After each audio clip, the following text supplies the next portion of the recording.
Het enigste dat er nog oer is van de Riege Esdoorns binnen deze stoppen. De verschreetje Bosma jaren bij haar monumentale hoer aan het oosteinde. Doet ze waarom kwam van vakantie en erachter kwam dat er bij een momhellen wien, die de skrikte naar grut. Dit zal niet. De hele bomenrij, 6 hoge, grote bomen, 15 meter hoog, helemaal dicht, helemaal weg. Nou, dat geloof je niet. Het hoort bij de tuin, het is een rijksmonument, het is gewoon een prachtige tuin, een volwaardige tuin. Hij is geamputeerd. Dit is gewoon zonde, het is een gat. De kapvergunning die onvregen troch de achterbolje onder Neeltje Janstritten. Ze is al jaren botlijst te hebben van de 50-jarige BM en had het ook onkaart bij haar boervrouw. Ze willen net voor de camera, maar binnen ervan uitzoeken, onder de hand van kadasterkaarten, dat de BM op haar groen stenen. Maar mevrouw Bosma ik.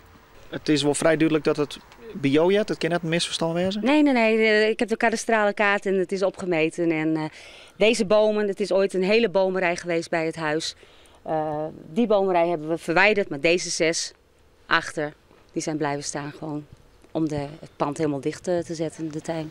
Mevrouw Bosma had onjefter bij de politie, maar die zei dat het een zaak is van de gemeente Het Beeld. Die had de vergunning al jong.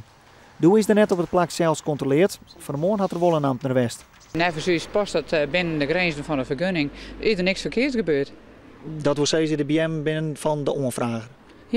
Ja, en dat hebben we gecheckt. Omdat er toch wat commotie ontstaan is, hebben we direct op insprongen en wij constateren zelf dat er uiteindelijk niks aan de hand is.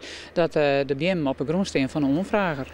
Mevrouw Bosma liet het er net bij zitten. Ze neemt juridische stappen om een skeervergunning van de gemeente en een bolje te krijgen. Daarvan kies er dan weer een nieuwe Riege BM zetten.